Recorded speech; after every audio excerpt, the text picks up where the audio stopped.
الرجيم بسم الله الرحمن الرحيم يا أيها الذين آمنوا اتقوا الله حق تقاته ولا تموتن إلا وأنتم مسلمون وقال الله تبارك وتعالى في موضع آخر يا أيها الذين آمنوا اتقوا الله ولتنظر نفس ما قدمت لغد واتقوا الله إن الله خبير بما تعملون وقال الله تبارك وتعالى في موضع آخر يا أيها الإنسان ما غرك بربك الكريم الذي خلقك فسواك فعدلك في أي صورة ما شاء ركبك وقال النبي صلى الله عليه وسلم الإيمان بضع وسبعون شعبة فأولها قول لا إله إلا الله وأدناها إماتة الأذى عن الطريق والحياء شعبة من الإيمان وقال النبي صلى الله عليه وسلم في موضع آخر إن الحياء والإيمان قرناء جميعا فإذا رفع أحدهما رفع الآخر أو كما قال رسول الله صلى الله عليه وسلم إن الله وملائكته يصلون على النبي يا أيها الذين آمنوا صلوا عليه وسلموا تسليما اللهم صل على مولانا محمد وعلى آل سيدنا مولانا محمد بنا میں جہاندار جا آخری حکیم سخندر زبا آفری کریم سجایا جمیل الشیم نبی البرایا شفیع الأمم خدایا بحق بنی فاطمہ کے برقال ایمان کنن خاتمہ اللہم محبت شکر پڑھو سيدنا وعلى آل سيدنا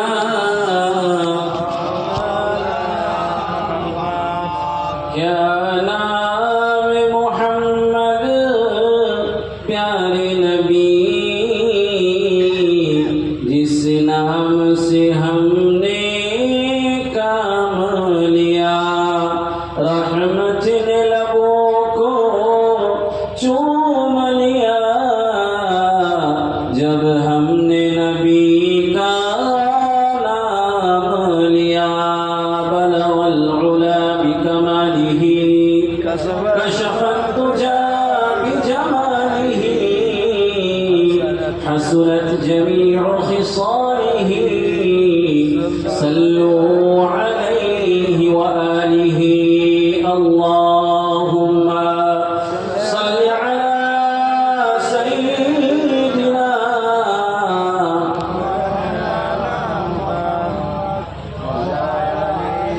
سيدنا সাল্লাল্লাহু আলাইহি ওয়াসাল্লাম তাসলিমান কাসীরান কাসীরা। সম্মানিত উপস্থিতি, মুআজ্জাজ সামিঈনে কিরাম, হাজিরিনে মাহফিল, আমার বিদায়ী বক্তা ভাইজান মৌলানা আবুল হোসেন সাহেব, এনার পূর্বে মৌলানা আব্দুল কাইয়ুম সাহেব, এনারা বক্তব্য রেখেছেন, আপনারা শুনেছেন, শ্রবণ করেছেন। যে উদ্দেশ্য আমাদের চাচাজান বাড়িতে একটা দোয়ায়ে খায়ের, ইসালে সওয়াবের মেহফিল, তারা আত্মীয় স্বজন আম্মা আব্বার ইসালে সওয়াবের জন্য, বিশেষ করে বাড়িতে বরকতময়ের জন্য, বরকত আনার জন্য, আল্লাহর রহমত বর্ষণ হওয়ার জন্য একটা কোরআন হাদিস থেকে জিকির আজকারের মেহফিল ও মজলিস অনুষ্ঠিত করেছেন। আল্লাহ তৌফিক দিয়েছেন, বাবুজান তিনি এটা করেছেন, আল্লাহ করিয়েছেন, আপনারা এসেছেন, আমিও আল্লাহর রহমতে আপনাদের সামনে খোলাবতার থেকে এসেছি। তা সব আল্লাহর শুকরিয়া, আল্লাহর রহমত, আল্লাহর তৌফিক না হলে হয় না। দেখুন খোলাবতায় সকালে খুব বৃষ্টি হলো, দুপুরেও খুব হলো, কিন্তু আল্লাহর রহমত এখন পরিস্থিতি পরিবেশটা এখন শান্ত আল্লাহ রেখেছে। এই একটা আল্লাহ দয়া। হ্যাঁ, তা যাই হোক, সব অন্তর থেকে আমরা সেই প্রভুর যেন সুস্থ শরীরে আমাদেরকে আল্লাহ এখানে বসিয়েছে, অন্তর থেকে আমরা সেই প্রভুর লক্ষ কোটি শুকরিয়া জানাই। সকলে বলে আলহামদুলিল্লাহ রাব্বিল আলামিন। সাথে সাথে আমাদের নবী, আমাদের পেগম্বর, আমাদের রসুল, খাতিমুল আম্বিয়া ওয়াল মুরসালিন, রাহমাতুল লিল আলামিন, শাফিউল মুযনিবিন, জনাবে মুহাম্মদ আরবি সাল্লাল্লাহু আলাইহি ওয়াসাল্লাম, তিনি আমাদেরকে কত রহনুমাই করেছেন, রাস্তা দেখিয়েছেন, পথ দেখিয়েছেন। সেই নবী আলাইহিস সালাতু ওয়াস সালামের উপরে লক্ষ কোটি দুরূদ ও সালামের নজরানা পাঠ করি। সকলে বলুন সাল্লাল্লাহু আলাইহি ওয়াসাল্লাম তাসলিমান কাসীরান কাসীরা। সম্মানিত উপস্থিতি, বেশি সময় না নিয়ে, মৌলানা সাহেব তো মাশাআল্লাহ খুবই ভালো কথা বলেছেন। আমি তো তাঁর ভক্ত হয়ে মুক্ত হয়ে গিয়েছি, খুব ভালোই লাগলো আমাকে। তা আপনারাও শুনেছেন, কোরআন হাদিস থেকে বক্তব্য রেখেছেন। এমনি আর কিছু বেশি বলার নেই, খুব তাড়াতাড়ি মেহফিল মজলিসটা শেষ করব। তা দু চারটি কথা না বললে হয় না, বাড়িওয়ালাদের হুকুম অর্ডার সেই অনুযায়ী দিয়ে আমি ইনশাআল্লাহ মজলিসটা ইখতিতাম শেষ করব। যে কোরআন শরীফের আমি 3টি আয়াত তিলাওয়াত করেছি, সর্বপ্রথম 4 নম্বর সূরা আল ইমরানের আয়াত 102 নম্বর আর 3 নম্বরের আয়াত। আল্লাহ রাব্বুল আলামিন আয়াতের মধ্যে বললেন, ইয়া আইয়ুহাল্লাযীনা আমানু তাকুল্লাহা হাক্কা তুকাতিহ। সর্বপ্রথম মহান আল্লাহ রাব্বুল আলামিন কে? কোনো মানুষ কারোর ভক্ত হয় কখন হয়? যখন সে তাকে সকলে মেনে নেয়, তার সম্মানটা বেশি হয়ে যায়, তখন মানুষ তাকে ভক্ত হয়। কোনো একটা মৌলানা সাহেবের কেউ ভক্ত হচ্ছে, কেন হচ্ছে? তার মধ্যে কিছু গুণ আছে, কিছু তার মধ্যে আল্লাহ কিছু ওয়াসফ রেখেছে, যার মধ্যে একটা ভালো কল্যাণের কোনো কাজ আছে, তার জন্য তো ভক্ত হয়। এমনি কেউ কারোর ভক্ত হবে না। তো আল্লাহ রাব্বুল আলামিন এই মুমিনদেরকে আল্লাহ কোরআনে বলছেন, ওয়ালাকাদ কাররামনা বনি আদম, আদমের আওলাদকে আমি সম্মানিত করেছি। বলুন সুবহানাল্লাহ। ওই আদমের আওলাদের মধ্যে সবথেকে সম্মানীয় যারা ইসলাম এনেছে, যারা ঈমান এনেছে, আল্লাহর প্রতি ভালোবাসা রেখে আল্লাহকে নিজের প্রভু, রব আর খালিক, মালিক, রাজিক, পালনহার, পালনকর্তা হিসাবে তারা চয়েস করেছে, তাকে বলা হয় ঈমানদার। বলুন সুবহানাল্লাহ। তো ঈমানওয়ালাদেরকে আল্লাহ সামনে রেখে খিতাব করছি, ইয়া আইয়ুহাল্লাযীনা আমানু ইত্তাকুল্লাহা হাক্কা তুকাতিহ। ও ঈমানদার বান্দা বান্দীরা, তোমরা আমাকে ভয় করো, তোমরা আমাকে ভয় করো যেমন ভয় করার দরকার। তারপরে দ্বিতীয় আয়াত আমি পড়েছি সূরা হাশরের থেকে 28 পারার মধ্যে আল্লাহ রাব্বুল আলামিন বলছেন, ইয়া আইয়ুহাল্লাযীনা আমানু তাকুল্লাহা ওয়াল তানজুর নাফসুম মা কদ্দামাত লিগাদ। ও ঈমানদারগণে ভাই, আল্লাহ বলছেন, ও বান্দা বান্দীরা, তোমরা সেই কিয়ামতের দিবসে যখন আল্লাহর কাছে দাঁড়াতে হবে, আল্লাহর সামনে জবাব দিতে হবে, দুনিয়ার মধ্যে জিন্দেগি যাপন করার কৈফিয়ত আল্লাহর সামনে দিতে হবে, সেই দিবসের জন্য তোমরা সেই আল্লাহকে ভয় করে জিন্দেগি যাপন করো।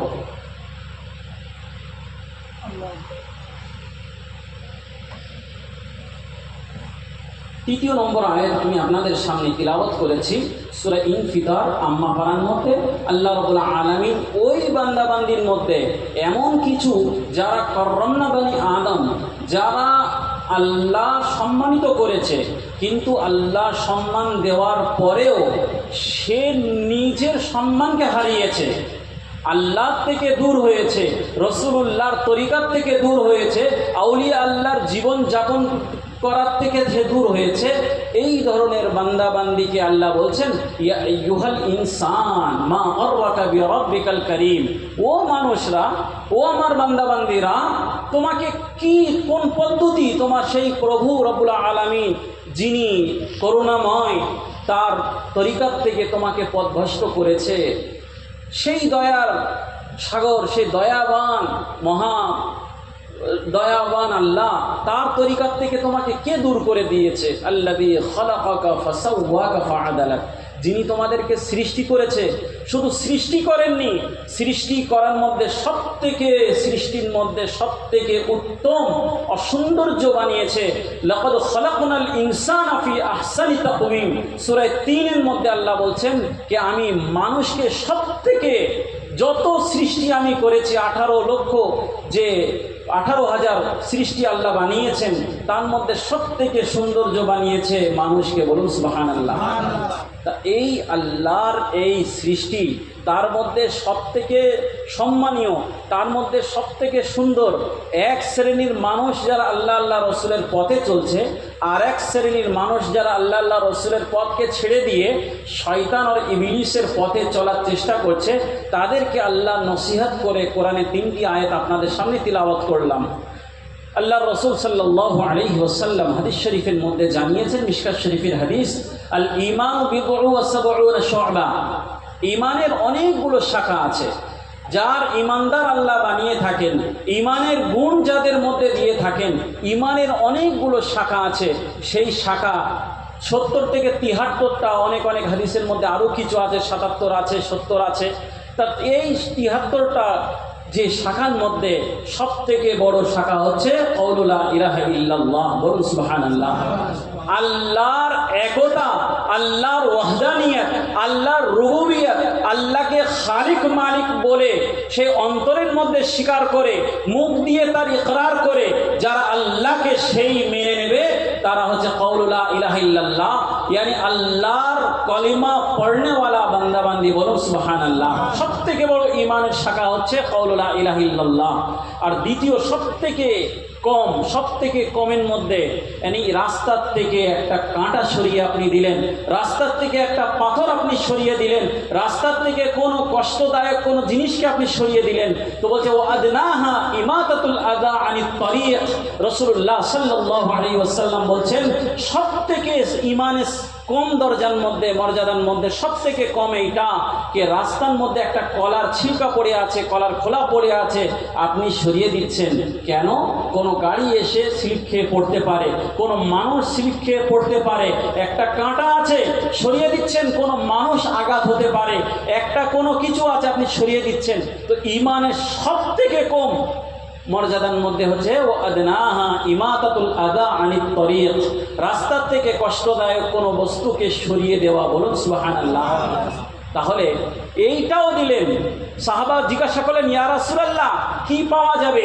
রাসূলুল্লাহ সাল্লাল্লাহু আলাইহি ওয়াসাল্লাম বললেন, রাস্তার থেকে কষ্টদায়ক জিনিসকে সরিয়ে দেওয়া, ওয়া হুয়া সাদাকা, এটাও আল্লাহ একটা সাদকার একটা সওয়াব প্রদান করিবেন। বলুন সুবহানাল্লাহ। তাহলে এই শাখার মধ্যে সবথেকে ভয়ঙ্কর, সবথেকে শ্রেষ্ঠ, ঈমানের পরে সবথেকে বড় শ্রেষ্ঠ একটা শাখা হচ্ছে ওয়াল হায়াউ শু'বাতুম মিনাল ঈমান। রাসূলুল্লাহ সাল্লাল্লাহু আলাইহি ওয়াসাল্লাম জানিয়েছেন যে লজ্জা মানুষের এমন একটা অঙ্গ, এমন একটা এমন একটা গুণ, যে এই মানুষের লজ্জাটা এমন একটা জিনিস, এই ঈমানের সবথেকে শ্রেষ্ঠর মধ্যে একটা। ওয়াল হায়াউ শু'বাতুম মিনাল ঈমান, ঈমানের সবথেকে বড় একটা শাখা হচ্ছে হায়া, লজ্জা যাকে আমরা বলি। বলুন সুবহানাল্লাহ। তাহলে এক সাইডে ঈমান আর এক সাইডে কুফর। তো ঈমান আর কুফরের মধ্যে পার্থক্য করার মধ্যে মানুষ হায়াওয়ালা হবে, লজ্জিত হবে আর নির্লজ্জ হবে। একদিকে লজ্জিত হবা আর একদিকে নির্লজ্জ হবা। ইসলামের মধ্যে বলেছে, রাসূলুল্লাহ সাল্লাল্লাহু আলাইহি ওয়াসাল্লাম আরেকটি হাদিসের মধ্যে জানিয়েছেন, হযরত আব্দুল্লাহ ইবনে আব্বাস রাদিয়াল্লাহু আনহুমা হাদিস থেকে বর্ণিত, ইন্নাল ঈমান ওয়াল হায়াউ কুরানাউ জামিআ, ঈমান আর লজ্জা এক আর একের সাথে সংযুক্ত। কি বলছেন রাসূলুল্লাহ? বলুন সাল্লাল্লাহু আলাইহি ওয়াসাল্লাম। ঈমান আর লজ্জা এক আরেকের সাথে সংযুক্ত। যখন যার ঈমান চলে যাবে তার লজ্জা চলে যাবে, আর যদি কারোর লজ্জা চলে যায় তার ঈমান চলে যায়। কোরানা ও জামিআ ফাইদা রুফিআ আহাদুহুমা, দুটোর থেকে কোনো একটা বস্তু চলে গিয়েছে। ধরুন একজনের ঈমান চলে গিয়েছে, লজ্জা আছে কিন্তু তার ঈমান নেই, কিংবা ঈমান আছে তার লজ্জা নেই, নির্লজ্জ হয়ে গিয়েছে। এই নির্লজ্জ বান্দাবান্দির জন্য ঈমানের ওপরে বজায় থাকা কষ্টকর হয়ে যাবে। কে বলছেন বলুন? সাল্লাল্লাহু আলাইহি ওয়াসাল্লাম। তাহলে আমি দুটো হাদিস আপনার সামনে মিশকাত শরীফের, একটা বুখারী শরীফের হাদিস বর্ণনা করেছি, কোরআন শরীফের 3টি আয়াত আপনাদের সামনে বর্ণনা করেছি। এই কম সময়ের মধ্যে এর উপর ব্যাখ্যা বিশ্লেষণ 2-4টে করে দোয়া সবরসানি এখান থেকে সমাপ্ত করবো ইনশাআল্লাহ। একবার মোহব্বতে দুরূদ শরীফ পড়ুন। আল্লাহুম্মা সাল্লি আলা সাইয়্যিদিনা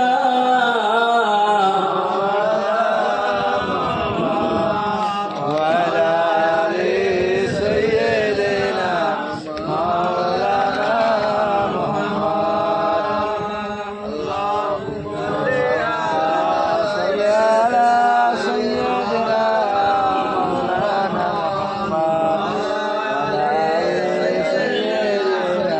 মাওলানা ঈমানের মধ্যে সবথেকে শ্রেষ্ঠ হচ্ছে যাদের ঈমান বাড়বে। আল্লাযীনা আমানু ওয়া তাতমাইন্নু কুলুবুহুম বিযিকরিল্লাহ। মহান আল্লাহ বলছেন আলা বিযিকরিল্লাহি তাতমাইন্নুল কুলুব। যাদের ঈমান বাড়াবার একটাই উপায় হচ্ছে, সে হচ্ছে আল্লাহর জিকির। বলুন সুবহানাল্লাহ। তা আমি একটা আপনাদের সামনে জিকির রাখছি, আপনারাও সাথে করবেন, বলুন ইনশাআল্লাহ। আস-সুবহু বাদা মিন তালআতিহি ওয়াল লাইলু দাজা মিন ওয়াফাতিহি। আল্লাহ আল্লাহ আল্লাহ আল্লাহ আল্লাহ আল্লাহ। মোহাম্মদে বলুন আল্লাহ আল্লাহ আল্লাহ আল্লাহ আল্লাহ। কানজুল কারামি মাওলান নিআমি হাদিল উমামি লিশরিআতিহি। কানজুল কারামি মাওলান নিআমি হাদিল উমামি লিশরিআতিহি। আস-সুবহু বাদা মিন তালআতিহি ওয়াল লাইলু দাজা মিন ওয়াফাতিহি। আল্লাহ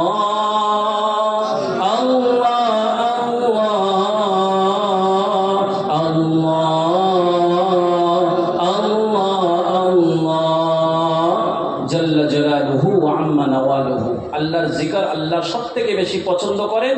সূরা ইব্রাহিম 13 পারার মধ্যে আল্লাহ জানিয়েছেন যে তাদের অন্তর থেকে আল্লাহর মহব্বত বাড়তে থাকে যারা আল্লাহর জিকির করে থাকে। বলুন সুবহানাল্লাহ। তাহলে একটাই ঈমান বাড়াবার একটাই উপায়, কি বললাম? আল্লাহর জিকির করবেন ইনশাআল্লাহ। সাথে সাথে আল্লাহ বলছেন তোমরা কোন আমল করবে কোনটা করবে না আমি পছন্দ করব না কোনো গ্যারান্টি নেই, কিন্তু আমার নবী করিম সাল্লাল্লাহু আলাইহি ওয়াসাল্লামের উপরে দুরূদ ও সালাম পাঠ করবে, যেমন সাথে করবে তেমন যেই নিয়তে করবে, তাকে সৌন্দর্যের সাথে ফেরেশতা তাকে গিফটের যেমন পার্সেল করে প্যাকিং করে তেমন প্যাকিং করে আল্লাহর রসুলের দরবারে নিয়ে যাবেন। আমরা আহলে সুন্নাত ওয়াল জামাত আমাদের এই আকীদা আছে যে আমরা যেই দুরূদ ও সালাম পাঠ করি ফেরেশতাগণ সেগুলো প্যাকিং করে সৌন্দর্যের সাথে নিয়ে রওজায়ে আতহার মদিনার মধ্যে গিয়ে রসুলের সামনে পেশ করা হয়। বলুন সুবহানাল্লাহ। তাহলে একবার আমরা সেই রসুলের উপরে লক্ষ কোটি দুরূদ ও সালামের নজরানা পাঠ করি। সকলে বলি সাল্লি আলা নবিয়িনা সাল্লি আলা মুহাম্মাদিন সাল্লি আলা শাফিঈনা সাল্লি আলা মুহাম্মাদিন। বলুন সাল্লি আলা নবিয়িনা সাল্লি আলা মুহাম্মাদিন সাল্লি আলা শাফিঈনা সাল্লি আলা মুহাম্মাদিন। हर दिन यूं ही गुजरे मेरा उनकी नात बनाने में, हर शब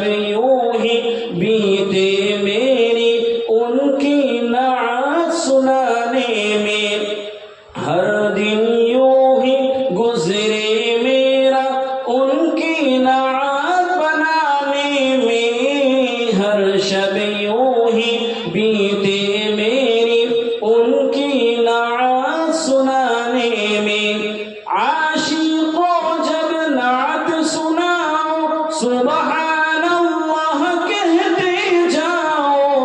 तुम भी शामिल हो जाओगे मजलिस नात सजाने में। अल्लाहुम्मा सल्ली अला सय्यिदिना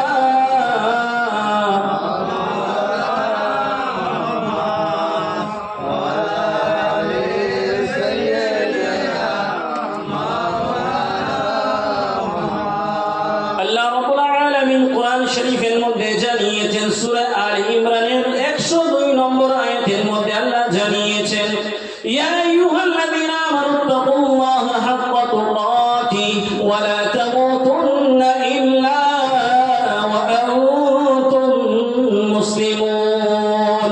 আল্লাহ তাবারাক ওয়া তাআলা কোরআন শরীফের মধ্যে সূরা আলে ইমরানের 102 নম্বর আয়াতের মধ্যে জানিয়েছেন, ও ঈমানদারগণেরা, তোমরা আল্লাহকে এমন ভাবে ভয় করো যেমন ভয় করো হক আছে। সাহাবারা জিজ্ঞাসা করলেন, ইয়া রাসূলুল্লাহ, ইয়া হাবিবাল্লাহ, আল্লাহকে কিভাবে ভয় করব? আল্লাহ রাসূল সাল্লাল্লাহু আলাইহি ওয়াসাল্লাম বললেন, এমন ভয় করো যেমন আল্লাহ চাইছেন, এমন করে দুনিয়ার মধ্যে জিন্দেগি যাপন করো যেমন আল্লাহ চাইছেন। কিভাবে জিন্দেগি যাপন করা হয়? এই জন্য বলা হয়েছে তাকওয়া, আল্লাহর ভয়। আল্লাহর ভয় কাকে বলে? একটা সাহাবীকে জিজ্ঞাসা করলেন হযরত ওমর খাত্তাব রাদিয়াল্লাহু আনহু, তাকওয়া কাকে বলে? বললেন, এমন ভাবে চলো, কাদা আছে, বিভিন্ন রকম কাটা পড়ে আছে, নিজের আঁচলকে, নিজের ওড়নাকে, নিজের কাপড়কে বাঁচিয়ে বাঁচিয়ে যেইভাবে চলো, যেন কাদা না লাগে, পানি না লাগে, কাঁটা না লাগে। এইভাবে দুনিয়ার মধ্যে জিন্দেগি এইভাবে যাপন করতে হবে যেন আল্লাহ অসন্তুষ্ট না হয়, রাসূলুল্লাহর কোনো তরিকা না ছোট চলে যায়, আউলিয়া আল্লাহর জীবন যাপনের মধ্যে কোনো যেন ত্রুটি না হয়। এইভাবে জিন্দেগি যাপন করতে হবে। প্রত্যেক সময় এই ভাবতে হবে, আমার প্রভু রব্বুল আলামিন আমাকে দেখছে। আল্লাহ রব্বুল আলামিন কোরআন শরীফের মধ্যে জানিয়েছেন, আলাম ইয়ালাম বিআন্নাল্লাহা ইয়ারা। ও বান্দা, ও বান্দি, আমি রব্বুল আলামিন, আমি কি তোমাকে দেখছি না? তুমি দুনিয়ার সিসি ক্যামেরার মধ্যে 24 ঘন্টার মধ্যে থাকে ভয় করো, দেখছে ক্যামেরার মধ্যে ক্লিপ তৈরি হয়ে যাচ্ছে, এই ক্লিপটা মানুষের সামনে চলে আসবে। আমি আল্লাহ রাব্বুল আলামিন, আলাম ইয়ালাম বিআন্নাল্লাহা ইয়ারা। আল্লাহ বলছেন, ও বান্দা বান্দি, আমার এই সিসি ক্যামেরার ক্লিপটা কি চলছে না? আমি রব্বুল আলামিন কি তোমাকে সর্বসময় দেখছি না? এই জন্য বলা হয়েছে এইভাবে আল্লাহকে ইবাদত করতে হবে, আল্লাহকে বান্দাগি করতে হবে, আল্লাহর উপাসনা করতে হবে, আল্লাহকে ইবাদত করতে হবে, যেমন মনে করতে হবে আমার প্রভু আমাকে দেখছে। বলুন সুবহানাল্লাহ। একে বলা হয় তাকওয়া। সর্বসময় এইটাই মনে করতে হবে যে আমার প্রভু আমাকে দেখছে।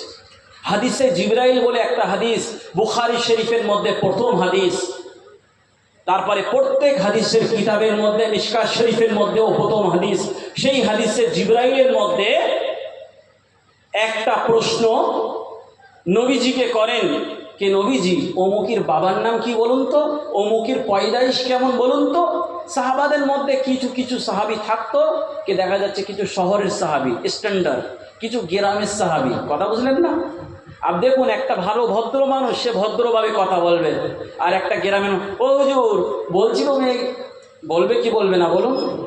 কোনো ওদের মধ্যে আদব নেই। তা একটা সাহাবী জিজ্ঞাসা করেছে, কে অমুকের বাপের নাম কি, অমুকের পয়দাইশ কি? নবীজি রেগে গিয়েছে, প্রচণ্ড রেগে গিয়েছে। এ কি, ইয়া আইয়ুহাল্লাযীনা আমানু লা তাসআল। আল্লাহ কোরআনের 7 পারার মধ্যে বলছে, এই ধরনের প্রশ্ন আমার নবীর থেকে করবে না, যেগুলো নবীকে খারাপ লাগে ওই ধরনের। নবী রেগে গিয়েছেন, এত পরিমাণে রেগে গিয়েছেন যে সাহাবাদের মধ্যে আর কেউ সাহস পাচ্ছে না কে নবীর কাছে কিছু প্রশ্ন করি, ফতোয়া জিজ্ঞাসা করি, মাসলা জিজ্ঞাসা করি, কোরআন শিখি। এক সাইডে নবী আর এক সাইডে সাহাবী মক্কার মধ্যে বসে আছে। টুক টুক টুক করে একটা উটের উপর থেকে একটা মানুষ নেমেছে, নামার পরে গুটি গুটি পায়ে রসুলের যেইভাবে আমি বসে আছি রসুলের এই হাঁটুর সাথে হাঁটু মিলিয়ে সেও বসে গিয়েছে। সাদা পোশাক আর কোকড়ানো চুল, দেখতে পরিষ্কার। সে মানুষটা রসুলের হাঁটুর সাথে হাঁটু লেগে বসে গিয়েছে।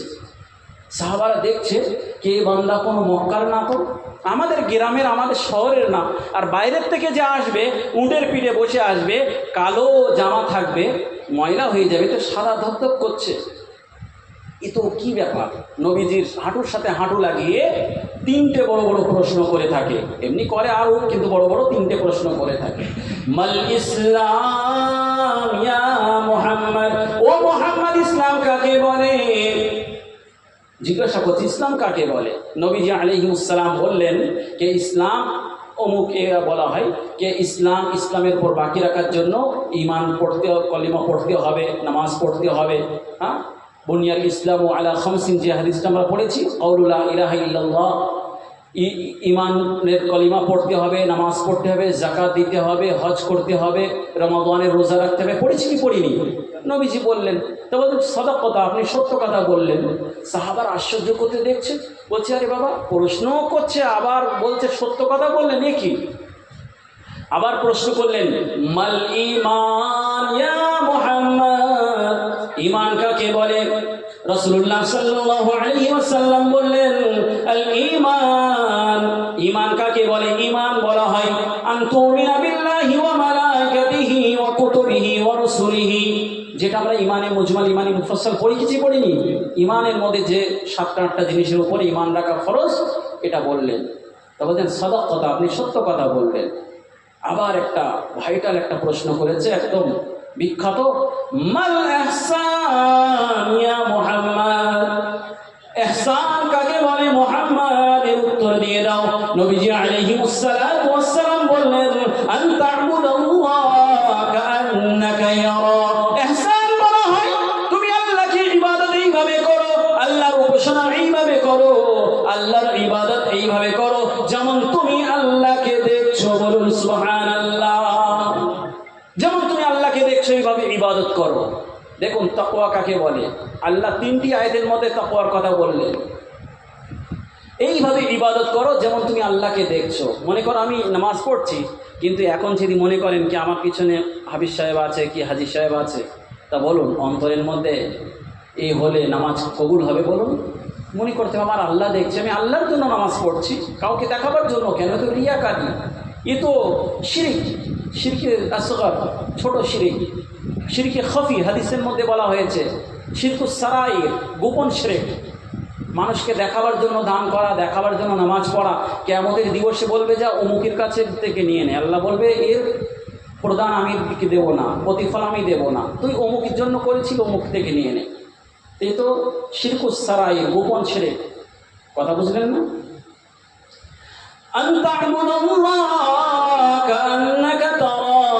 তুমি আল্লাহর ইবাদত উপাসনা এইভাবে করো যেমন তুমি আল্লাহকে দেখছো। আর যদি এইটা এই कैफियतটা না হয়ে থাকে, এইভাবে ইবাদত অবশ্যই করো। আমি আল্লাহকে তো দেখছি না, কিন্তু আল্লাহ রাব্বুল আলামিন আমাদেরকে দেখছে। বলুন সুবহানাল্লাহ। এইভাবে ইবাদত করো, আমি আল্লাহকে দেখছি, দেখে দেখে আল্লাহর নামাজ পড়ছি, আল্লাহর ইবাদত করছি। তা ওলামারা লিখেছেন, হাদিসের ব্যাখ্যাকারী, বিশ্লেষণকারী, মুহাদ্দিসিনে কিরাম, তারা লিখেছেন যে আল্লাহকে সবাই চামড়ার চোখ দিয়ে দেখতে পাবে না। আহলে সুন্নাত ওয়াল জামাতের আকীদা, এই ধারণা, এটা ঈমান, যে দুনিয়ার মধ্যে থেকে এই চামড়ার চোখ দিয়ে আল্লাহকে কেউ দেখতে পাবে না। বলুন সুবহানাল্লাহ। মুসা আলাইহিস সালাম কি আল্লাহকে দেখেছিলেন? কোরআনের মধ্যে বলছে লান তারানি, মুসা কখনো পারবে না। ফালাম্মা তাজাল্লা রাব্বুহু লিল জাবাল জাআলাহু দাক্কা ওয়া খাররা মুসা সাইকা, পাহাড় চূর্ণ হয়ে গিয়েছে, মুসা আলাইহিস সালাম পড়ে গিয়েছে, পাহাড় ভেঙে গিয়েছে, তাও আল্লাহকে দেখতে পাইনি। আল্লাহ তাজাল্লিকে দেখেছে। আল্লাহকে তো আমরা জান্নাতের মধ্যে দেখব। বলুন সুবহানাল্লাহ। নবীজি বলছে আমরা আল্লাহকে জান্নাতে দেখব। তা সাহাবীরা বলছে ইয়া রাসূলুল্লাহ, লক্ষ লক্ষ কোটি কোটি মানুষ যদি আল্লাহকে আমরা সবাই এক জায়গায় হয়ে দেখি তো কি ভিড় ভাড়া হবে না, ধাক্কাধুক্কি হবে না? নবীজি বললেন আচ্ছা 14 রাতের চাঁদ যাকে বদর বলা হয়, 14 রাতের চাঁদ যাকে পূর্ণিমা বলা হয়, এই চাঁদকে দেখার জন্য দুনিয়ার এই জমিনের উপরে কজন ভিড় করেছে বলুন? করেছে কি? তো জান্নাতে যখন জুমআর দিনে আল্লাহর জিয়ারত করানো হবে, আল্লাহ নিজের জিয়ারত করাবে, সমস্ত নেয়ামত জান্নাতের আল্লাহ প্রদান করবে, সমস্ত নেয়ামত জান্নাতে প্রদান করবে, হুর আর বিভিন্ন রকম নেয়ামত আল্লাহ দেবেন। দেওয়ার পরে জান্নাতীরা লাফালাফি করবে, ভক্ষণ করবে, ঘোরাঘুরি করবে, হুর নিয়ে বেড়াবে। তখন বলবে ও বান্দা, ও বান্দি, তোমাদের একটা নেয়ামত বাকি আছে। তখন বান্দা বান্দি বলবে আল্লাহ এত আপনি দিয়েছেন, তারপরেও একটা নেয়ামত কি বাকি আছে? বলছে সব থেকে বড় নেয়ামত আমার জিয়ারাত, আমার দিদার। বলুন সুবহানাল্লাহ। শুক্রবারে আল্লাহর দিদার করানো হবে, আল্লাহ নিজের দিদার। আল্লাহ কেমন সে আল্লাহ নিজেই দেখাবে। যখন কোনো বান্দাবান্দির জান্নাতীরা যখন আল্লাহকে দেখবে তখন সব নেয়ামতকে তারা ভুলে যাবে, আর কোনো মনে থাকবে না। কি হুর আর কি জান্নাত, কি জান্নাতের ফল, কিচ্ছু আর মনে থাকবে না। তো আল্লাহ রাব্বুল আলামিন কোরআন শরীফের মধ্যে জানিয়েছেন এই দুনিয়ার মধ্যে কেউ কাউকে দেখতে পারবে না, আল্লাহকে কেউ দেখতে পারবে না। এই জন্য আহলে সুন্নাত ওয়াল জামাতের আকীদা চামড়ার চোখ দিয়ে আল্লাহকে দেখা যাবে না। তা দেখুন, এই চামড়ার চোখ দিয়ে যদি আল্লাহকে না দেখি তাহলে রাসূলের কথাটা কি হয়ে যাবে? নাউজুবিল্লাহ, বলো, অবাস্তবতা হয়ে যাবে, খারাপের দিকে চলে যাবে। তুমি এইভাবে আল্লাহর ইবাদত করো যেইভাবে তুমি আল্লাহকে দেখছো। ধরুন একটা বড় সম্রাট, একটা বাদশাহ বসে আছে, তার সামনে কি আমি ক্রাইম করব? বলুন, জুর্ম করব? আমরা গোপনে করব, কিন্তু তার সামনে করলে আরে বাবা বাদশাহ দেখছে, আরে বাদশাহ তো ছাড়েন, একটা হুজুর তার সামনে ছাত্র কোনো গুনাহ করতে পারে না, পারে? তা আল্লাহ রসুল বলছেন এই চামড়ার চোখ দিয়ে আল্লাহকে তো দেখতে পাবে না, কিন্তু এইভাবে মনে করো আমি আল্লাহকে দেখছি। ওলামা মুহাদ্দিসিনে কিরামরা লিখেছেন যে এইভাবে আমাদের ওলামাদের মধ্যে, আউলিয়াই কিরামের মধ্যে আল্লাহর ওলি যারা সর্বসময় আল্লাহ আল্লাহ আল্লাহ রসুল করে থাকেন, তাদের মধ্যে সেই कैफियतটা, সেই গুণটা আল্লাহ তৈরি করে দেন। বলুন সুবহানাল্লাহ। আর আমাদের মধ্যে আছে কি? আমরা নামাজ পড়ি কি আল্লাহকে দেখি? বলুন। তার মধ্যে আল্লাহওয়ালাদের সোহবতে যেতে হবে। আমরাও যদি সেই মুরিদ হই, তারপরে এক যুগে আল্লাহ যদি পীর বানিয়ে দেয়, আল্লাহ যদি সেই অন্তরটা বানিয়ে দেয়, তাহলে আমরাও সেই আল্লাহকে, আল্লাহর কুদরতকে দেখে আমরাও জিন্দেগি যাপন করতে পারবো। পারবো কি না? এই জন্য নবী বললেন যদি এটা না হয়, আন তা'বুদাল্লাহ কাআন্নাকা তারা ফাইন লাম তাকুন তারাহু কাআন্নাকা ইয়ারা। আল্লাহ রাসূল বলছে যদি ওটা না হয়, এটা অবশ্যই মনে করবে কে এই চামড়ার চোখ দিয়ে আল্লাহকে তো আমি দেখতে পাচ্ছি না, তারপরেও আল্লাহ তো আমাকে দেখছে। বলুন সুবহানাল্লাহ। তাহলে আর কেন মানুষ কোনো গুনাহ করতে পারবে? সাহাবা কেমন ছিলেন? 18 পারার মধ্যে সূরা নূরের মধ্যে আল্লাহ রাব্বুল আলামিন জানিয়েছেন রিজালুল্লাহ তুলহিহিম তিজারাতু ওয়ালা বাইউন আন যিকরিল্লাহ। 18 পারার মধ্যে সূরা নূরের মধ্যে আল্লাহ রাব্বুল আলামিন আপনার আমার দয়ার নবী, মায়ের নবী জনাবে মুহাম্মদ আরবি সাল্লাল্লাহু আলাইহি ওয়াসাল্লামের প্রেমিক সাহাবীদের গুণকে বর্ণনা করে কোরআনের মধ্যে লিপিবদ্ধ করে কিয়ামত পর্যন্ত আশাওয়ালা মানুষদের জন্য উপহার ছেড়েছেন। বলুন সুবহানাল্লাহ। আল্লাহ বলছেন রিজালুল্লাহ তুলহিহিম তিজারা, ওই সাহাবী রাসূলের প্রেমিক, ওই সাহাবী যারা ব্যবসা বিজনেস করত, যারা বিভিন্ন রকম ব্যবসা বাণিজ্য করত, নিজের স্ত্রীর কাছেও থাকতো, নিজের আওলাদদের কাছেও থাকতো, তারপরেও তাদের অন্তর আল্লাহ স্মরণ থেকে, জিকির থেকে অমনোযোগী হয়নি। বলুন সুবহানাল্লাহ। আমরা মসজিদে থাকি মুসলমান, মসজিদের মধ্যে মুসলমান, কিন্তু মসজিদ থেকে যেই বাড়িয়ে যায়, কিছু আমার যুবক ভাইরা আছে না, কে জানে কি টকনার নিচে যদি ঝোলে তাহলে আল্লাহর রহমত তার উপরে হয় না। তা কি করে? পায়জামাগুলো এরাম করে, করে কি করে না দেখেছেন? আর যেই মসজিদ থেকে বাড়েন, আরে দেখেছেন কিন্তু দেখেননি, দেখি মসজিদে আল্লাহর বাইরে আল্লাহ নেই, এ কি হচ্ছে? কোরআন শরীফে আছে 3য় পারার মধ্যে, বুখারী শরীফের হাদিসের মধ্যে আছে, আল্লাহর রহমতের নজর তার উপরে পড়বে না যারা টাকনার নিচে কাপড় ঝুলিয়ে রাখে। এটা অহংকারীর জন্য। হযরত আবু বকর সিদ্দিক রাদিয়াল্লাহু তাআলা আনহু বললেন, ইয়া রাসূলুল্লাহ, আমারও তো পেট বড়, ভুঁড়ি বড়, আমি এত লুঙ্গি উপরে চড়াই, এত পায়জামা উপরে চড়াই, তারপরেও ঝুলে ঝুলে পড়ে যাই। তো বলছে, আবু বকর, চিন্তা করার দরকার নেই, এটা অহংকারী করে যারা ঝুলিয়ে রাখে তাদের জন্য এই কথাটা আছে। এমনি ঝুলে পড়ছে, অসুবিধা নেই। কিন্তু আমাদের যুবক ভাইরা করে কি করে না বলুন? আজ আমরা মসজিদের মধ্যে আল্লাহকে খুঁজেছি আর বাইরের মধ্যে শয়তানের আমরা এজেন্ট হয়েছি। তাহলে আল্লাহর রহমত আমাদের উপর কি হবে? কি তাকওয়া আমাদের মধ্যে। সেই জন্য আল্লাহ রাব্বুল আলামিন বললেন, ইয়া আইয়ুহাল্লাযীনা আমানু তাকুল্লাহা হাক্কা তুকাতিহি ওয়া লা তামুতুন্না ইল্লা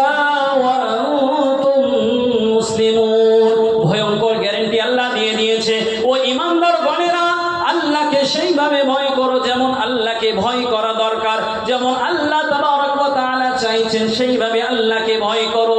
সাথে সাথে তুমি যেন কখনো কাফির, মুরতাদ, ফাসিক, ফাজির হয়ে যেন বেঈমান হয়ে মরো না।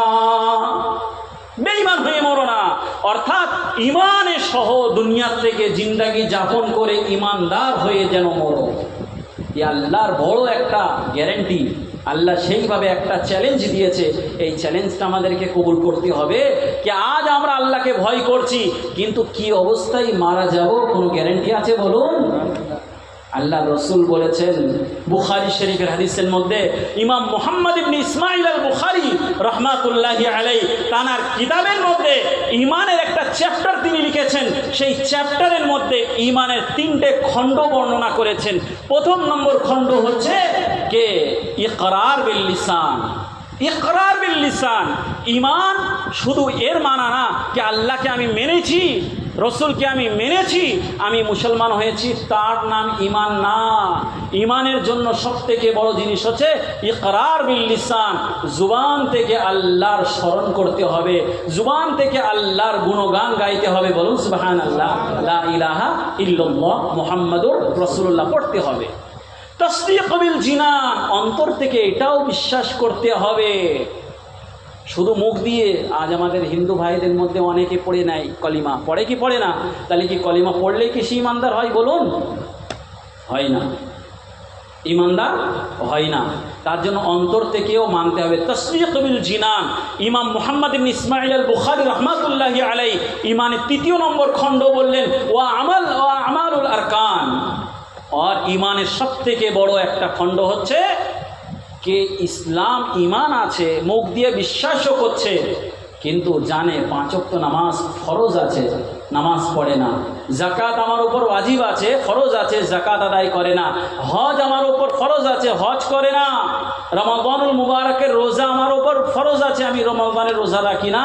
তা বলুন, সে আমল করতে পারছে না, তাকে ঈমানদার বলা হয়েছে, কিন্তু ঈমান দুর্বল। কয়েক বছর যে জাহান্নামে তাকে জ্বলতে হবে তার কোনো গ্যারান্টি নেই। এই জন্য রসুল বললেন, মান ক্বালা লা ইলাহা ইল্লাল্লাহ দাখালাল জান্নাহ। যারা দুনিয়ার মধ্যে থেকে আল্লাহ রসুলকে বিশ্বাস করে একবার কলিমা পড়েছে তারা ঈমানদার। বলুন সুবহানাল্লাহ। কিন্তু আমল না করলে কয়েক লক্ষ কোটি বছর জাহান্নামের মধ্যে পুড়ে কাঠকয়লা হয়ে আল্লাহ তখন জান্নাতে দেবে, কিচ্ছু বলার নেই। এই জন্য ভাই, একটা জিনিস যদি আমরা যে আমল করি তাহলে আমাদের প্র্যাকটিস হয়ে গেলে ওই আমলের ওপরে আল্লাহ তাবারক ওয়া তাআলা আমাদের মৃত্যুও সঠিক দিতে পারে। বলুন ইনশাআল্লাহ। ধরুন একটা মানুষ নামাজি, সে নামাজ পড়ছে, তার মরণ হয়েছে নামাজের মধ্যে, কলিমা পড়তে পড়তে, হতে পারে কি পারে না? কিন্তু একটা মানুষ মদ পান করছে, জুয়া খেলছে, বিভিন্ন রকম গুনার মধ্যে, আর সে বলবে যা আমি মরার সময় কলমা পড়ে নেবো। কলমা পড়া তো সহজ, কি তওবা করে নেবো। তা কোনো গ্যারেন্টি আছে বলুন ভাই বাবাজিরা? বলুন, কোনো গ্যারেন্টি নেই। কি ওর তৌফিক হবে? কিন্তু আল্লাহ চাইলে হতেও পারে।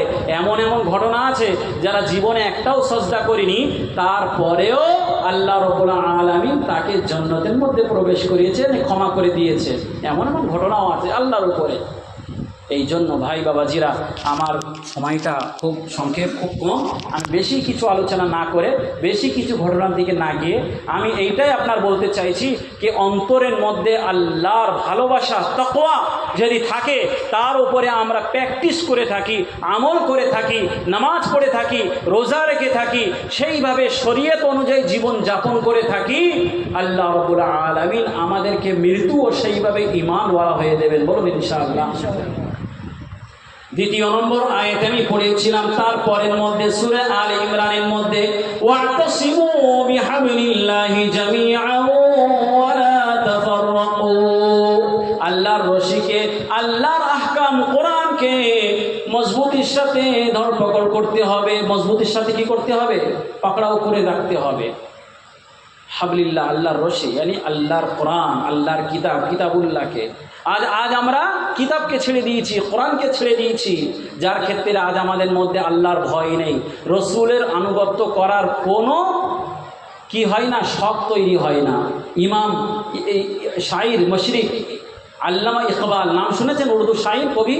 उन्हीं बोलছেন, वो मुअज़्ज़ज़ थे ज़माने में मुसलमान होकर, वो मुअज़्ज़ज़ थे ज़माने में मुसलमान होकर, हम खार हुए हैं तारीख़ क़ुरा होकर। तारा ওই সাহাবারা সম্মানিত ছিলেন, তারা কোরআনকে ফলো করতেন, আল্লাহর কিতাবকে ফলো করতেন। আজ আমরা লাঞ্ছিত হয়েছি, বঞ্চিত হয়েছি, একমাত্র আজ আমরা কোরআনকে ছেড়ে দিয়েছি। সত্যি বলেছে কি বলেনি? 100 বছর আগে আল্লামা ইকবাল, 80-100 বছর আগে উনি বলে গিয়েছেন, সেটা সত্যই তো আছে। আজ আমাদের উপরে এই অবস্থা কেন দেশের? আল্লাহ কোরআন শরীফের মধ্যে 21 পারার মধ্যে সূরা রুমের মধ্যে জানিয়েছেন, যাহারাল ফাসাদু ফিল বাররি ওয়াল বাহরি বিমা কাসাবাত আইদিন নাস। আল্লাহ বলে দিয়েছেন যে জমিনের মধ্যে ফিতনা ফাসাদ হবে, সমুদ্রের মধ্যে ফিতনা ফাসাদ হবে, দুনিয়ার মধ্যে, ভূমির মধ্যে ফিতনা ফাসাদ হবে। আইদিন নাস, মানুষের কর্মকাণ্ড, ডান হাতের কামাই। আমাদের কর্ম কতটা ভাইজান? আমাদের কর্ম কতটা ভালো বলুন? যদি আল্লাহর সিসি ক্যামেরায় থেকে যদি আমরা সেইভাবে কর্ম করি, আর যদি লজ্জা, আল্লাহ রসুল বলছেন যখন মানুষ থেকে লজ্জা চলে যায়, সে মানুষ বেহায়া হয়ে যায়, নির্লজ্জ হয়ে যায়। তার কাছে ধরুন একটা মৌলানা সাহেব কিছুদিন পর টুপিটা বার করে দিয়েছে, তারপরে ক্রিকেট খেলতে গেলে হঠাৎ করে জামাটা খুলে দিয়েছে, গেঞ্জি পরছে, লুঙ্গি পরে আছে, তারপর বলছে ধর লুঙ্গি, একটা প্যান্ট পর। কথা বুঝলেন? তারপর দাড়িটা আছে, কি সাধারণ কোনো একটা ইমানদার মুসল্লি, ধর চুল, আরে করে কিনা? यानी दिन दिन मानुष किछु बोले ना, बड़े निर्लज्ज हो जाए, एमन अवस्था हो जाए कि से लाश पर्यन्त काफिर पर्यन्त हो जाए। এইজন্য আল্লাহ রাসূল সাল্লাল্লাহু আলাইহি ওয়াসাল্লাম বলছেন, যখন মানুষের লজ্জা চলে যায়, ফাফআল মা শিতা, তুমি যা পারো করো, তখন তুমি বেঈমান হতে পারো, তোমার কোনো গ্যারান্টি। এই জন্য বলছেন, ইন্নাল হায়া ওয়াল ঈমান কুরানা জামিআ ফাইযা রুফিআ আহাদুহুমা রুফিআ আল আখার। ঈমান আর হায়া, লজ্জা এক আরেকের সাথে সংযুক্ত। যখন এক আরেকের সাথে যখন পার হয়ে যাবে, ধরুন ঈমান থেকে লজ্জা চলে গিয়েছে, কিংবা লজ্জার সাথে ঈমান আছে, ঈমান চলে গিয়েছে, তখন মানুষ কুফর পর্যন্ত চলে যেতে পারে। এই জন্য ভাইজান আমাদেরকে লজ্জাটা ধরে রাখতে হবে, আল্লাহর লজ্জা, মানুষের লজ্জা না। কার লজ্জা বলুন? একেই বলা হয় তাকওয়া। সময় নেই, আমি যে 3টি আয়াত আপনাদের সামনে ব্যাখ্যা করেছি, পড়েছি, তার যে তফসির ও ব্যাখ্যা বিশ্লেষণ করব সেই সময়টা নেই। আমি সূরা আলে ইমরানের একটা আয়াতেরই তফসির আপনাদের সামনে আমি রেখেছি, আর কোরআন শরীফের হাদিসের মধ্যে হাদিসে জিবরাইল যেটা রেখেছি, এইটাই নিয়ে আজ আমাদের বুঝতে হবে কি আমরা যেন নির্লজ্জ না হয়ে যাই। যদি আমাদের মধ্যে লজ্জা চলে যায়, নির্লজ্জ হয়ে যায়, বেহায়া হয়ে যায়, তাহলে আমরা কুফর পর্যন্ত চলে যেতে পারি।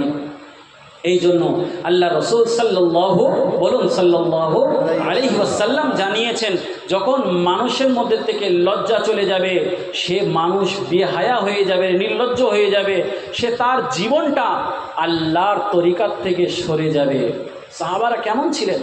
সাহাবারা রিজালুল্লাহ তুলহিহিম তিজারাতুন ওয়ালা বাইউন আন যিকরিল্লাহ, তারা ব্যবসা বাণিজ্য করতেন, তারা মনে করতেন আল্লাহ দেখছে। আর আমরা ব্যবসা বাণিজ্য করতে গেলে দোকানে গিয়ে আল্লাহকে বলে যাই, কতই কিনেছো? খোদার কি এত টাকা, নাও এত টাকা। তোমার মিথ্যা কথা ওখানে কে বলতে বললো? দাম কে বলতে বললো? আরে করি কি না চাচা যান বলুন? মানুষ করছে না। এই জন্য ওয়াইলুল আল্লাহ কোরআন শরীফের মধ্যে বলছেন কে যারা এইভাবে মিথ্যাবাজির মধ্যে থাকে, যারা রসুলের আনুগত্য ছেড়ে অন্য জিন্দাগি যাপন করে, তাদের কোনো গ্যারান্টি নেই। তিরমিজি শরীফের হাদিসের মধ্যে রাসূলুল্লাহ সাল্লাল্লাহু আলাইহি ওয়াসাল্লাম জানিয়েছেন কি আত-তাজিরুস সুদুকুল আমিন মা'আন নাবিয়্যিন ওয়াস সিদ্দীকিন ওয়াস শুহাদা, কে রাসূলুল্লাহ সাল্লাল্লাহু আলাইহি ওয়াসাল্লাম তিরমিজি শরীফের হাদিসের মধ্যে জানিয়েছেন कि ताजिरुस सुदूकुल अमीन, सत्यवादी तिजारत करने वाला, सत्यवादी व्यवसा वाणिज्य करने वाला, सत्यवादी बिजनेस करने वाला, যারা সত্যর সাথে আমানতদারির সাথে ব্যবসা করেছে, বিজনেস করেছে, তাদের হাসর নাসর কিয়ামতের দিবসে রাসূলুল্লাহর সাথে নবীগণ, রাসূলগণ, সাহাবা, সাহাবিয়া, তাবিঈন আর শুহাদায়ে কিরামের সাথে হবে। বলুন সুবহানাল্লাহ। এই জন্য ওয়াতাসিমু বিহাবলিল্লাহি জামিআ। হুজুর চলে আসুন, এইখানে চলে আসুন, এখানে আসুন আপনি। তা আল্লাহ বলছেন ওয়াতাসিমু বিহাবলিল্লাহি জামিআ। রাসূলুল্লাহ বলেছিলেন যে দুটো জিনিস তোমাদের মাঝে আমি ছেড়ে যাচ্ছি, এই দুটো জিনিস যখন তোমরা দৃঢ়ভাবে ধরে রাখবে, এই দৃঢ়ভাবে ধরার ক্ষেত্রে তোমাদেরকে কেউ পথভ্রষ্ট করতে পারবে না। একটা হচ্ছে কিতাবুল্লাহ ওয়া সুন্নাতু রাসূলি, একটা হচ্ছে আল্লাহর কিতাব, আর একটা হচ্ছে রসুলের তরিকা। বলুন রসুলের তরিকা, রসুলের হাদিস না। ওয়া সুন্নাতু রাসূলি, রসুলের তরিকা। এই জন্য তরিকার মধ্যে সাহাবীদের তরিকাটাও হয়। হ্যাঁ, রাসূলুল্লাহ সাল্লাল্লাহু আলাইহি ওয়াসাল্লাম বলেছেন, এই জন্য বলছেন মান তামাসসাকা বিসুন্নতি ইনদা ফাসাদি উম্মতি ফালাহু আজরু মিয়াতি শাহীদ। রাসূলুল্লাহ বললেন ফিতনা ফাসাদের জামানায় যখন লক্ষ লক্ষ মানুষ আমার কোন তরিকা সুন্নতকে ছেড়ে দিচ্ছে, কোন্দমান্দায় মুজাহিদ তখন আল্লাহর রসুলের একটা সুন্নতকে যাপন করছে, জিন্দাগি কাটাচ্ছে। এই পানি পান করার মধ্যে 5 থেকে 6টা সুন্নত আছে, এই 5 থেকে 6টা সুন্নতকে কেউ ফলো করছে, রাসূলুল্লাহ বলছেন মিয়াতু শহীদ, সে কত 100 শহীদের সওয়াব আল্লাহ তাকে প্রদান করবে। সুবহানাল্লাহ। কিন্তু আজ আমরা জানি না, সুন্নতকে জানি না। হযরত হুযায়ফা বিন ইয়ামান রাদিয়াল্লাহু আনহু ইয়ামানের মধ্যে একটা বাদশার দস্তরখানের মধ্যে খেতে বসেছে, আর খেতে খেতে একটা লোকমা পড়ে গিয়েছে, আর তিনি লোকমাটা খাদ্যটা পরিষ্কার করে, রসুলের হুকুম আছে সাম্মিল্লাহ সাম্মিল্লাহ ওয়া কুল মিম্মা ইয়ালিক, রসুল বলেছিলেন কি আল্লাহর নাম নিয়ে লোকমাটা পরিষ্কার করে খেয়ে নাও, ওর মধ্যে আল্লাহর রহমত আর বরকত হয়ে থাকে। বলুন সুবহানাল্লাহ। এখন হুযায়ফা বিন ইয়ামান রাদিয়াল্লাহু আনহু লোকমাটা পরিষ্কার করে খাচ্ছেন, আর একটা সাহাবী বলছেন কি করছো, সবাই দেখছে, আমাদের কি বলবে। একটা মানুষ বলল, তো বলছে আতাতুরকু হাউলাইল হুমাকা, কি আমি এই ফুলিশ, এই ম্যাট পাগল, এদের জন্য আমার রসুল সাল্লাল্লাহু আলাইহি ওয়াসাল্লামের একটা সুন্নতকে আমি ছেড়ে দেব? বলুন কেমন প্রেমিক সাহাবী ছিলেন। আজ আমরা মিসওয়াক করা সুন্নত, আজ আমাদের পকেটে মিসওয়াক নেই, অনেক কিছু সুন্নত আজ আমরা ছেড়ে দিচ্ছি। আল্লামা ইকবাল বলেছিলেন ও মুআজ্জাজ थे ज़माने में मुसलमान होकर हम खार हुए हैं तारीखे कुरान होकर। আজ আমরা কালামকে ছেড়ে দিয়েছি, কিতাবকে ছেড়ে দিয়েছি, রসুলের সুন্নতকে ছেড়ে দিয়েছি। ওমা আসাবাকুম মিন মুসিবাতিন ইল্লা বিমা কাসাবাত আইদিকুম, আল্লাহ কোরআনে গ্যারান্টি নিয়ে বলেছে দুনিয়ার মধ্যে যা কিছু হবে আমাদের ডান হাতেরই কামাইয়ের কারণে হবে। আজ আমাদের অবস্থা, এখন আমরা নালিশ করছি অমুক সরকার অমুক, তমুক সরকার এমন, ওদের জন্য তোদের জন্য আরে আমাদেরই দোষ। জামাটা খোল আর জামাটা খুলে বলে দেখ দোষটা কার, আমাদের আমল কেমন। আল্লাহ কোরআনে বলছে, এই আয়াতটা পুরো কোরআনে 3-4 জায়গার মধ্যে আছে। আরে কথা বুঝতে পারছেন, বিভিন্ন রকম সেবার সাথে কোরআনের মধ্যে আছে। তা আজ আমরা নিজের দোষকে দেখি না, আমরা ফলো করছি তুই এমন, কিন্তু তোর দিকে একটা, আমার দিকে কটা। ভাইজান বেশি সময় নেই, আমি সময় না বাড়িয়ে এখানেই সমাপ্ত করব। আমি 3টি আয়াত পড়েছিলাম, একটা আয়াতের ব্যাখ্যা বিশ্লেষণ হয়েছে।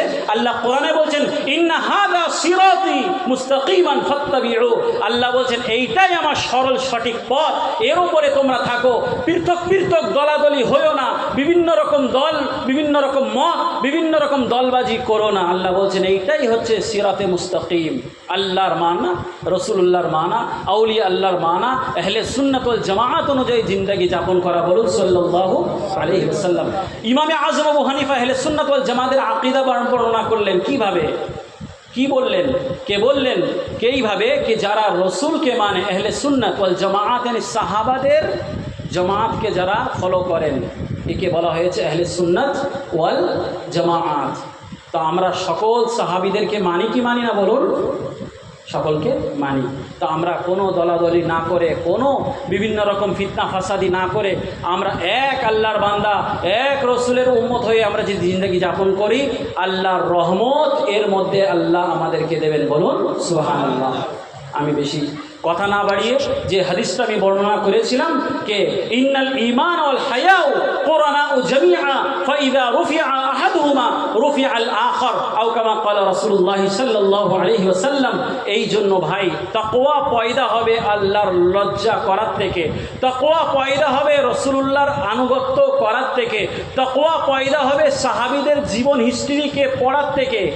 আল্লাহর তাকওয়া পয়দা হবে, রাসূলুল্লাহর ভালোবাসা পয়দা হবে, জিন্দেগি সিরাতে মুস্তাকিমের ওপর চলবে। এই জন্য আমাদের ভাইজান এইভাবে চলতে হবে যেইভাবে কে চাইছেন বলুন, আন তা'বুদাল্লাহ কাআন্নাকা তারা।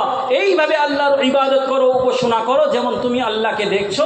এটা যদি না হয়ে থাকে, রাসূলুল্লাহ বলেছেন এটা যদি না হয়ে থাকে, এইভাবে ইবাদত করো। আমি তো আল্লাহকে দেখছি না, কিন্তু প্রভু রব্বুল আলামিন আমাকে দেখছে, বলুন সুবহানাল্লাহ। এই জন্য তো বললেন রিজালুল্লাহ তুলহিহিম তিজারাতুন ওয়ালা বাইউন আন যিকরিল্লাহ। ওই সাহাবীদেরকে বললেন রাদিয়াল্লাহু আনহু ওয়া রাদু আন। আল্লাহ সেই সাহাবীদের থেকে রাজি, সাহাবারা আল্লাহ থেকে রাজি। উলাইকাল্লাযিনা ইমতাহানাল্লাহু কুলুবাহুম লিত্তাকওয়া। ওই সাহাবীদের অন্তরকে আল্লাহ যাচাই করেছে, পরীক্ষা নিয়েছেন, এক্সাম নিয়ে পাশ করাওয়ালা পেয়েছেন, বলুন। তা আল্লাহ আমাদেরকেও পরীক্ষা নেবেন ভাইজান, আমাদেরকে আল্লাহ পরীক্ষা নেবেন। আমরা কোন পরীক্ষায় ফেল হব, কখন সাকসেস হব। আমরা আজ অন্য মানুষকে ত্রুটি খুঁজি কি ও এমন, সে এমন, এ এমন। কখনো নিজের ত্রুটিকে দেখি কি আমার মধ্যে কত গীবত করি, কত মানুষকে আমি লাঞ্ছিত করি, কত মানুষের কতটা জায়গা আমি নিয়েছি, কতটা গালি দিয়েছি। একটা হুকুকুল ইবাদ আল্লাহর কতটা আমি হক আদায় করেছি, হুকুকুল ইবাদ বান্দাদের হক আদায় করেছি, হুকুকুল্লাহ আল্লাহর কতটা হক আদায় করেছি আমরা জানি না। শুধু লোকের ওপর আমরা টর্চার করছি ভাইজান। এই জন্য আল্লাহ রসুলের তরিকার ওপরে থাকা, এইটাই হচ্ছে সঠিক ঈমান ও তাকওয়া তৈরি হবার একটা পদ্ধতি, বলুন সুবহানাল্লাহ। আল্লাহ রাব্বুল আলামিন আমাদের সকলকে যা কিছু বলেছি শুনেছি এই কম সময়ের মধ্যে তার উপর আমল করার তৌফিক দান করুন, আমিন। ওয়া আখিরু দাওয়ানা আলহামদুলিল্লাহি রাব্বিল আলামিন। দুরূদ শরীফ পড়ুন, আল্লাহুম্মা